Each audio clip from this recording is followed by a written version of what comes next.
¿Sabías que el venteveo es uno de los pájaros más gritones de América? Su canto suena como...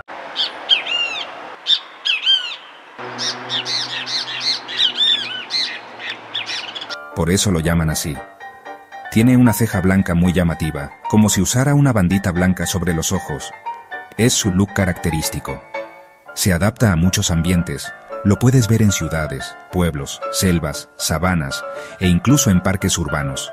Es un verdadero sobreviviente. Es un ave muy oportunista. Come desde insectos, frutas, ranas y hasta peces pequeños, casi como un ave todoterreno. Hace su nido con ramas, papel y hasta plástico, a veces encima de postes o árboles, y lo defiende ferozmente. No le tiene miedo a nadie.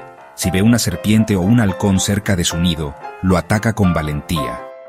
Tiene el pecho de un amarillo intenso, que contrasta con su cabeza negra y su espalda marrón. Colores vivos que lo hacen inconfundible. Pertenece a la familia de los tiránidos, conocidos por su comportamiento territorial y agresivo con otros pájaros. El venteveo no solo tiene una voz potente, también es un símbolo de adaptación y coraje en la naturaleza. Aprendamos de él a defender lo que amamos.